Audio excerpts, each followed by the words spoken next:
Thanks to those of you who have checked out my Patreon, I am able to make a new series of Pokemon Epics, and a big shout out, of course, to the Nerd Therapist and Wilgrim. Hello Pokemon Master, my name is Toby, and thank you for clicking on this video. Pokemon cards are all energy. Give me energy! I don't feel any more energetic.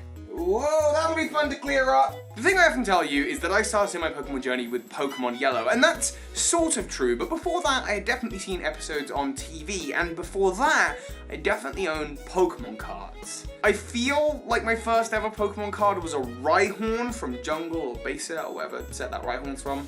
That's gonna be Jungle. I think that's Jungle. Rhyhorn, I think that was my first ever card, but I'm not sure, it was so long ago. I do have memories of being young around my granny and grandpa's house, sleeping over and opening up a pack of Fossil, where I got the Fossil Holo Dragonite. I loved that card until I probably traded it away at school because it was a normal type, because it didn't have enough HP, because that's the dumb stuff kids do. And while my Pokemon journey through the video games has always continued, my Pokemon journey through the card games stopped at a time. There was a time I just stopped playing Pokemon. Now, recently I have been falling in love with Pokemon cards all over again. I've pulled some really rare cards and packs. I've been interested in making a deck ever since seeing Pokemon Worlds. There was a competitor there called Kaya, I think? There was a young competitor there. They were doing a kind of player profile on her, and she had this Reshizard deck, and it's just when you type in Pokemon World Championship decks, this was the first one that came up. I saw her player profile on YouTube, I saw the deck, and I was like, you know what? I'm gonna make that deck.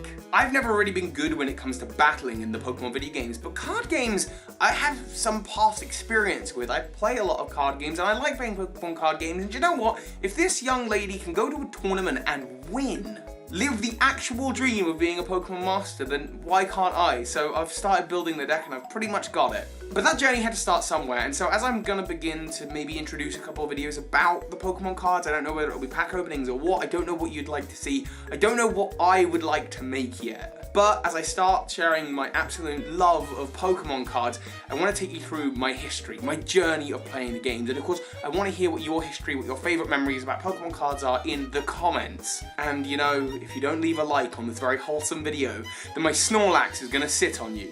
Keep on saying that while Snorlax is like off frame. Snorlax!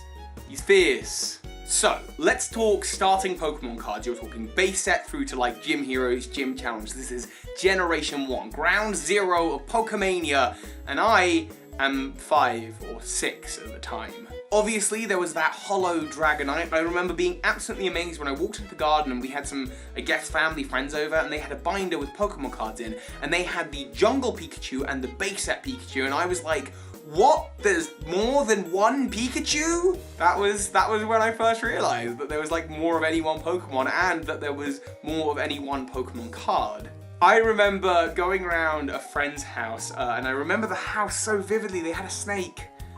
Don't know why I just remember that was like the first time I'd ever seen a snake. Anyway, I went around this friend's house, and I remember trading my shiny Dark Hypno from the Rocket set for their Dodrio, because their Dodrio had more HP than my Hypno, and well, basically I got played.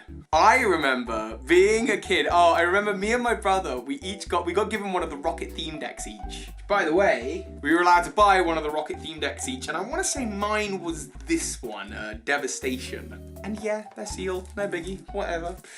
And me and my brother were just being an absolute nuisance and making loads of noise one night, and Mum and Dad came up and confiscated all of our cards from us. And when we got them back, what felt like a year later, was probably more like 2 days later, after we had irritated Mum and Dad enough, I was like, oh yeah, no, that shiny Dark Gyarados, that was mine. It wasn't, it was my brother's. Moving on, Johto. This is Neo Genesis right up to, I guess, Legendary was the set. I was a young Birdkeeper Toby between the ages of 6 and 8, and at that time, my memories, really, I just remember, I think we were in Germany, or we were in the UK with friends who moved to Germany. I honestly don't remember, family friends. And I remember getting a pack of Neo Discovery. Neo Revelation. It was Neo Revelation, and I know that because I pulled this exact Entei out of a pack. This Entei I later down the line traded to someone as a kid, maybe a year or so later.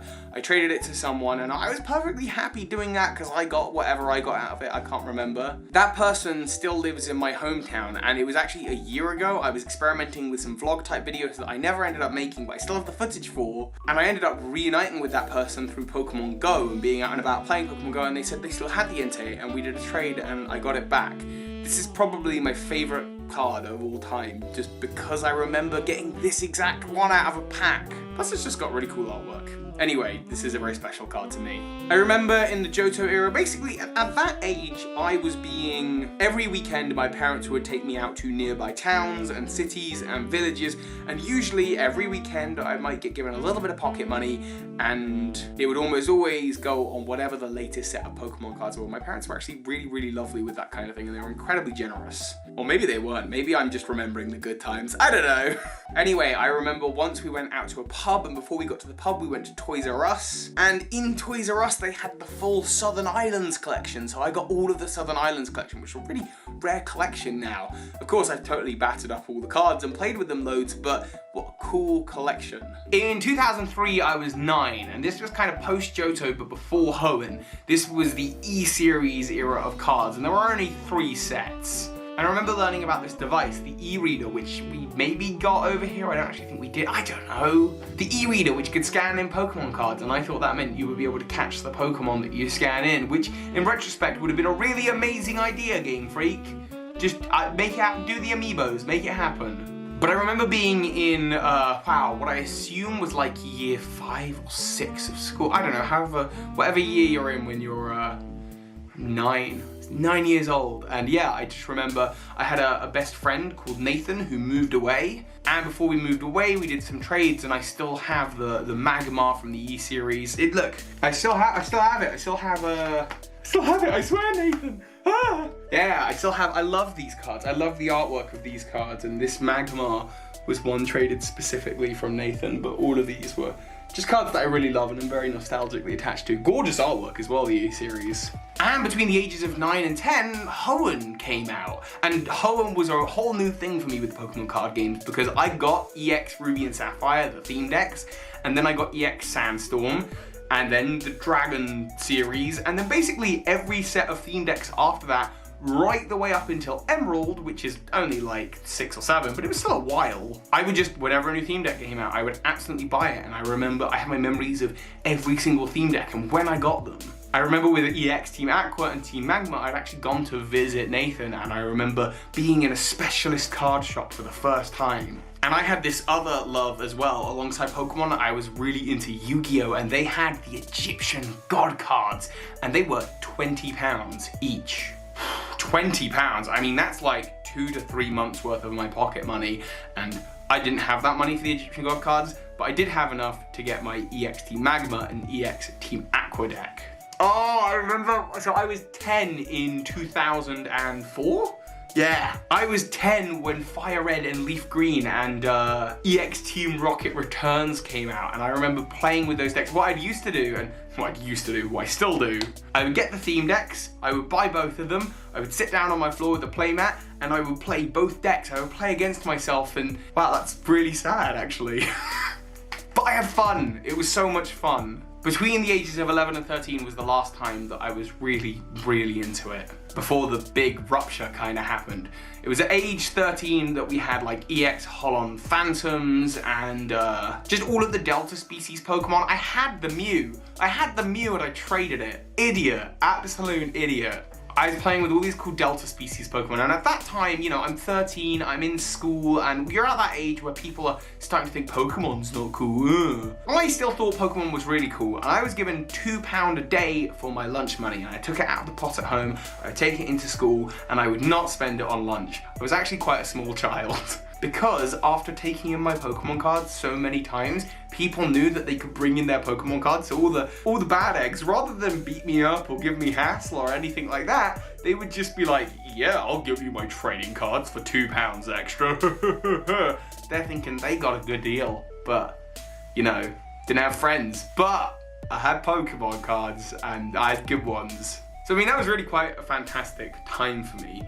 So what changed? What happened? At age 14, in the beginning of Pokemon Diamond and Pearl, I did what I had previously done. I went out and bought all 3 of the theme decks. On top of that, I bought like 1 pack of Diamond and Pearl, and in that pack, I got a holo Palkia. I remember thinking how weird it was that the Pokemon had the level on the card. That was nuts. And then I just stopped buying. I stopped buying Pokemon cards. I stopped buying theme decks. Was it because I was 14 and out of love for Pokemon? No. I was really into playing Diamond and Pearl. I was playing the games on my DS. I was still going into school and taking Pokemon in, but it was because of Yu-Gi-Oh!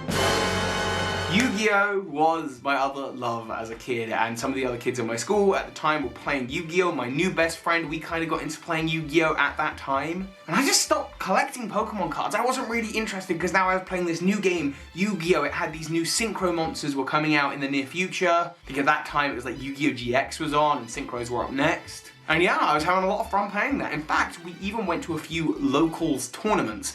I actually played in tournaments. You know, locals, nothing big, but it was enough to allow me to interact with other people who were trading their Yu-Gi-Oh! Cards, some of which were collecting Pokemon cards. Goodbye, all of my rare Pokemon cards. Goodbye, Gold Star Mew. Oh, for some Yu-Gi-Oh! Cards. And I just played Yu-Gi-Oh! For a really long time. I collected those cards, and I had a lot of fun playing Yu-Gi-Oh! Any of you who've watched the channel for at least a year will know Yu-Gi-Oh! Is another passion of mine. I love the franchise. But I don't like the card game so much anymore. And I didn't play Pokemon cards through all of the Diamond Pearl era and all of the Black and White era. And then, at age 21, something massive happened to me, something incredible. I started this channel, and I knew that I wanted to make Pokemon card videos. I actually did at the time, and I tried once, it didn't really work for me, and I stopped. I never really tried again. I tried a few side things here and there, but this is the first time I've made videos about Pokemon cards that I'm actually really into. Other than that theory I did in the first year with Pokemon Evolutionaries about Delta Pokemon and what they are. Anyway, that was a lot of fun. This is also a lot of fun. Around that time, X and Y through the Flashfire was the thing that was out. And I started buying some tins here and there. I started buying some packs. I got some packs of Primal Clash. And I didn't keep the stuff that I got. Instead, I just traded it away or gave it to viewers as giveaways. However, when the next set, Ancient Origins, came out, there was a Pokemon card in there that I thought looked really cool. It was this Entei. Sorry, it was not that Entei. It was... yeah. It was this Entei, and I was adamant I had to get one. And I bought 1 pack of Ancient Origins, and I got it. I was like, great. I'm not gonna get into Pokemon cards because I only need to buy 1 pack to get the card I want. And to be honest, I didn't really want a lot of cards during the break era, but it did make me nostalgic, and doing the channel made me nostalgic for all the Pokemon. I rebought all the old theme decks on eBay and just listings and that kind of thing. Me and my friend PD Winnell went halves on this massive collection of Pokemon cards, and we split it up individually, and he got his half of stuff, I got my half of stuff. I was back in. I was sucked into building up an old collection, and in fact, I fell again in love with this Shining Celebi card that I had. I have had, and I've been really into collecting the Shining Pokemon. Those of you who follow me on Instagram will have seen the collection I'm trying to build up. And then something else massive happened. In 2016, because of this channel, because of the platform you've allowed me to have, the Pokemon Company invited me to go and play Pokemon with the Evolution set before it was out. This was the set that recaptured the old artwork, recaptured my nostalgia, and I mean, we won packs and we were given packs to play with. Because of that, it made me want to buy more packs, and then Sun and Moon came out. Me and my friends went to the pre-release for that set and the next set. I mean, at that point, I actually pulled a Tapu Lele, which has been a big competitive card over the last few years. I pulled it, I sold it, I shouldn't have sold it, because I think I sold it for way less than it became to be worth. And basically I was like, okay, well, I'll buy cards to do giveaways with, but then there was the kind of special set, which was Shining Legends. A new set that had Shining Pokemon, just like my old Shining Celebi. I had to collect them all, so I got loads of packs of that. Then I went to the Celestial Storm pre-release, and I won the little pre-release tournament that we had, and I got a Rainbow Rare, a secret rare Rainbow Energy that's like golden. And suddenly my collection is building and I am enjoying making decks, and you know what? The gameplay is so much more fun than Yu-Gi-Oh! Sorry Yu-Gi-Oh! But it just is. And now we're a year later and we're at today, and there's this new set, Hidden Fates, which is probably not so new by the time you're now watching this video. And yeah, I spent a bit too much on it, and I started opening the packs and uploading it to Instagram Live and doing the live streams. And in my last Elite Trainer box, I got that card, the very special card, the rare Shining Charizard. You can actually see the video of me pulling this live. I'll link it in the description. On top of that, like I say, I watched the World Championships and I learned that the new World Championships are going to be in 2020 in London. That is incredibly accessible for me, so I'm gonna kind of make a little bit of a journey now. I'm not saying, and I have no illusions, that with my new competitive deck that I've made with Reshizard, that I'm going to suddenly be the best of the best and I'm going to win Worlds 2020. I guarantee you that won't happen. But you know what? I'm gonna try. I'm gonna go off. I mean, if Ash can win the Alola League, then I could probably do this. Because right now, what I want to do more than collect the cards or trade them or anything like that is I just want to play. It's a really fun game. Anyway, this has been just a massive nostalgia run. I want to hear your stories. Let me know in the comments. I'm gonna I'll read through some of them. I hope if we ever meet at an event, we get to play Pokemon cards. I don't play the Pokemon card trading card game online so much. But I do like, just physically being in a space with someone and playing against them. I hope you've enjoyed this, and I hope you're looking forward to maybe more Pokemon card content in the future. Thank you so much for watching this video, and of course, soar high, Pokemon Masters. This is Ash Ketchum. You just watched a video by Birdkeeper Toby. That makes you a Poke